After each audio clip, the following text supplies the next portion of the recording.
is Julia Beck, and I'm a very non-traditional yoga teacher. And I'm totally okay with that.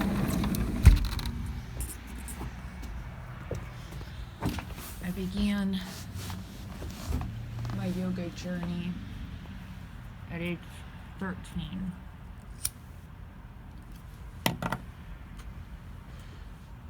However, it wasn't until 9 years later that I actually integrated yoga into my life.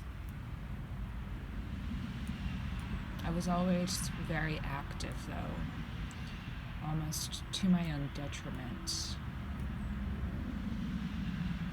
I was a dancer and a runner and a compulsive exerciser as a means to burn calories and maintain a skeletal figure, which eventually led me to be hospitalized twice.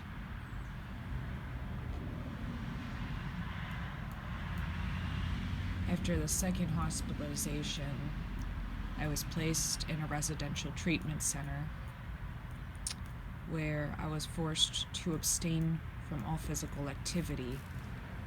However, we did have a very gentle yoga class as one of our groups, which I totally disregarded. I didn't see how yoga was burning calories, or at least the same amount of calories that I was expelling from my body through distance running and intense dance. So I blocked it out and refused to absorb it, just moving through the motions. With my extreme anxiety and depression, though, it was strongly suggested that I took up yoga. But again, I pushed these suggestions aside. I never really recovered from my eating disorder, but rather replaced it with other forms of escape. Once I was discharged from the residential treatment program, which I remained in for 3 months, I didn't exercise for the next 3 years because I became a drug addict.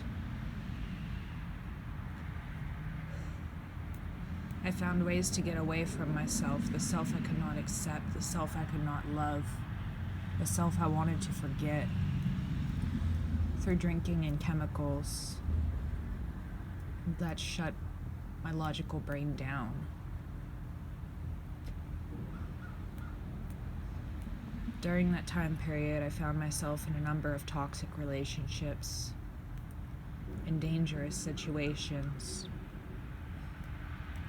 The climax of my run, or at least that run, was an abusive relationship I ended up in at age 22. This was after I had a wake-up call. See, I had just gotten out of a relationship with a heroin addict,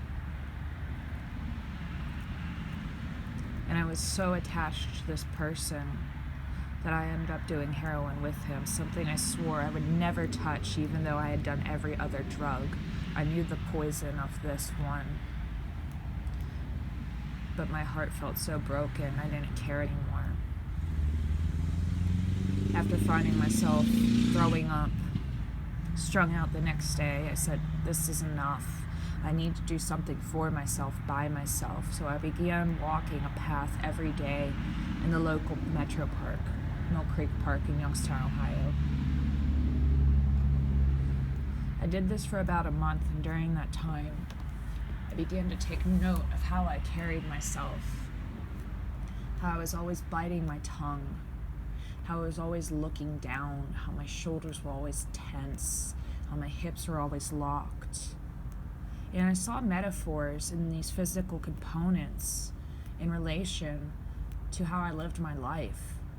So I used that time to readjust myself, to relax myself, to get to know myself.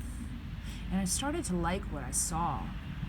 I started to appreciate what I saw and work with what I saw. For the first time since I began dating, I was single for a month, which doesn't sound like a very long time because it isn't. But it was a huge accomplishment for me. My life actually started to become mine until one day there was a man walking behind me on that path that I didn't want to see. However, circumstance led me to engage in conversation with him. He was very manipulative, so we ended up dating. And soon, my walks came to an end, for he accused me of cheating on him anytime I was away. I was forced to participate in things that I did not wish to do, in physical acts against my will, forced to consume things that I didn't want to consume, mentally, physically, and emotionally degraded. I ended up pregnant. And while I was in no position to have a child, I felt that that was the universe calling me to my higher self for the sake of the child. However, I allowed the people around me to coerce me in terminating the pregnancy, which brought me to the deepest depression I had ever experienced. I had to finally cut ties with the man who was abusing me after he left me drunk and in my car, stranded in a bad neighborhood.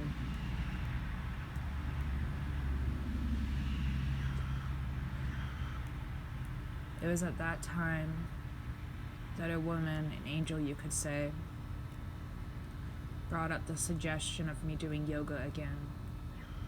I had nothing else in my life, but desperately wanted to find the woman that I was introduced to while walking that path in the park. So after a couple of months of laying in bed every day, unable to get up and face the world,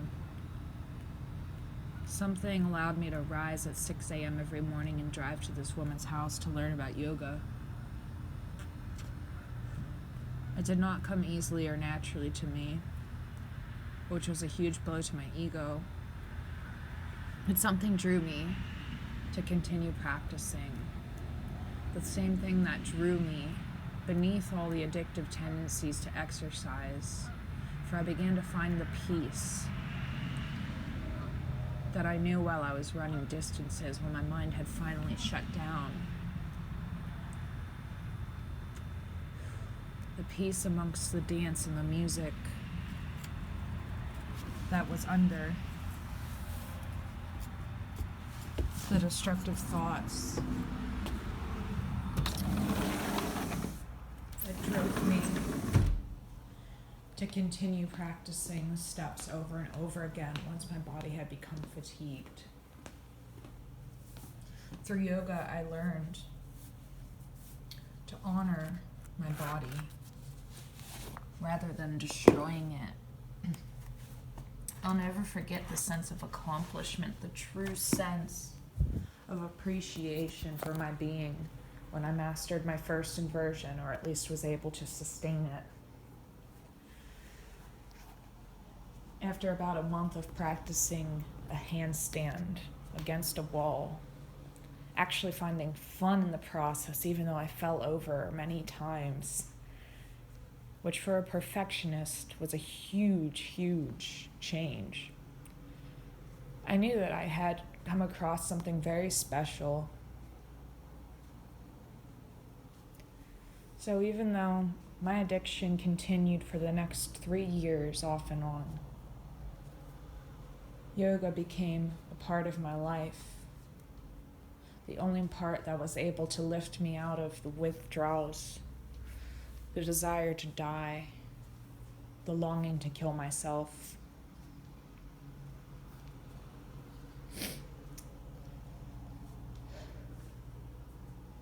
However,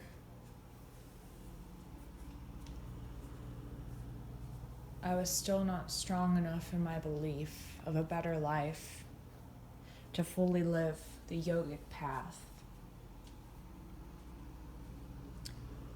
During the next 3 years, I shifted from drugs to mainly alcohol, in binge eating. My weight went up and down about 40 pounds every few months. I would purge at times. I would cut myself. I would try to strangle myself at night. But once I'd end up in psychiatric wards, I'd wake up with a sense of hope, a sense of confusion, a sense of being lost. And the only way I knew how to begin walking again was through yoga, which I would practice on hospital blankets as mats, and always find myself doing again, even after hitting the deepest of lows. One day, after waking up at a man's house who I had no feelings for, with all of my clothes off and several packs of beer next to me, I drove to the store. I bought a rope, and I tied it in my garage with a noose. And I stuck my head through it, kicked the chair out from underneath me, and hung suspended from everything that was trying to pull me away from that darkness. Once I began to feel my throat closing in on itself, however, I flailed. I did everything I could to bring my legs towards the desk in my garage to get myself out of that noose, and I ran into my house and called my father. I told him what I had just tried to do, and he drove home from work immediately. The only thing we knew to do at that time was to have me return to the detox center, which was also a psychiatric ward, for the 4th time in the last year. I went back there, and after returning again, the doctors decided that I needed to do something different, because you see, addiction is not something that arises organically. It is something that is passed down. It is a demon that spreads to everyone around you until you can fight it yourself. My mother was an addict. My mother was an alcoholic. My mother was me.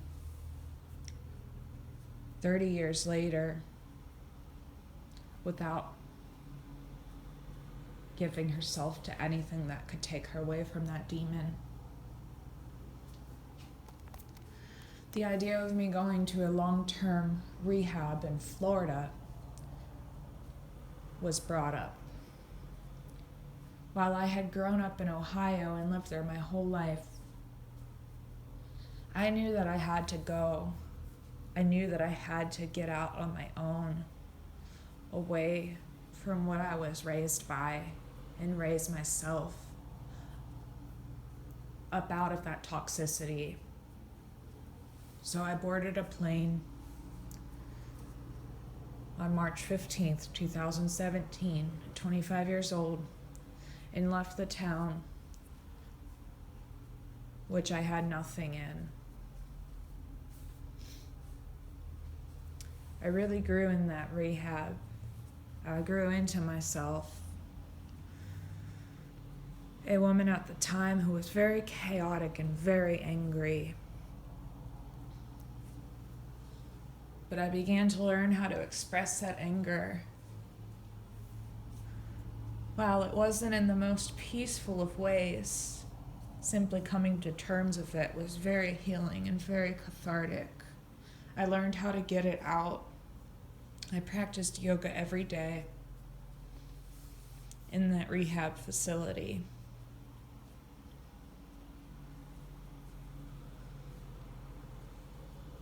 And found my tendencies arising through the way in which I approached my poses.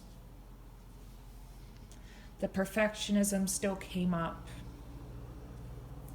The parts of my dance and running that pushed me to do several miles until I got the time that I wanted, until my body was beaten and torn. To continue doing a dance move over and over again until I hated it, started to come out in yoga. And I didn't want it. I didn't want it to take me from what was bringing me back to myself. One day while we were in a park that the rehab would take us to as a little field trip, I found myself doing Half Moon over and over and over again, very distraught, for I could not find my balance within it, for my balance was completely off in the way that I was coming to the pose. A man that was also in the rehab came up to me at that time, and we started talking. He was interested in yoga. I explained to him what was going on, how I was becoming very frustrated with the pose. He said, "That's not what it's about. You don't want to let it take you there." And so I finally surrendered. I let go of my attempts to be perfect and started developing a friendship with this man. He told me about a town called Asheville, where he was from, and he said that I should visit it someday because maybe I would fit in there.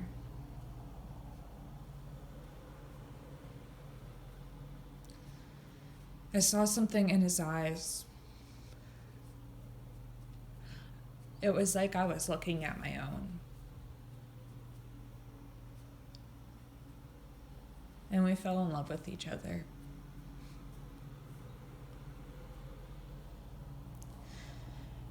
The day that I was discharged from that rehab was a very sad day because we were forced to part ways. I was being sent to an eating disorder facility, for I still couldn't shake the binge eating, which was in Durham, North Carolina. He said that since he lived in North Carolina, he would come to visit me. I was so afraid, though, that I would never see him again. So he gave me a shirt. He said, "You have my shirt. We'll meet again."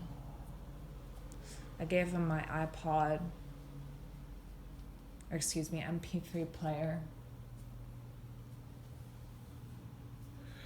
The songs that it kept me sane during my periods of being too distraught to go on. And I boarded a plane to Durham. Something told me that going to an eating disorder treatment facility, though, the same one I had been in before, wasn't going to solve anything. For I had found a new sense of freedom in that rehab. I'd found the ability to truly live for and by myself, which I knew would be impeded upon once I entered the eating disorder treatment facility. The biggest sign that it wasn't going to help was that I could not practice yoga in there, or at least the yoga that was bringing me back to myself. For the yoga that they provided us with was only allowed once a week.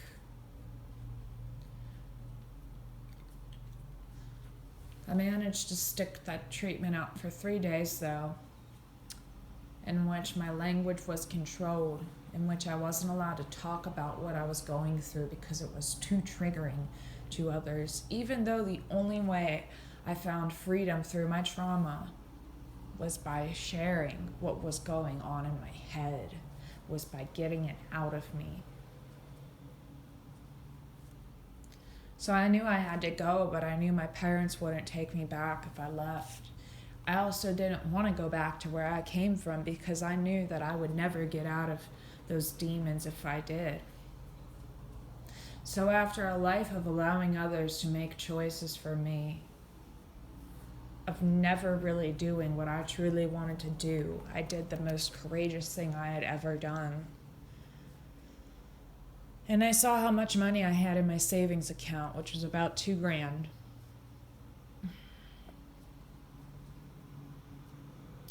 I started looking into cab fares, hotel fees in Asheville, North Carolina. Little did I know, it seemed like a place where I really would fit in. It was a music town, an art town, a yoga town, a town of alternative living. So I rented a room in a Motel 6 there for 1 week and told myself that during that week I would find a place to live, a job, and a treatment center to continue my therapy. And I embarked upon the path, the true path. I took a Greyhound to Asheville, North Carolina, and felt the greatest sense of peace come over me as we rode past the mountains.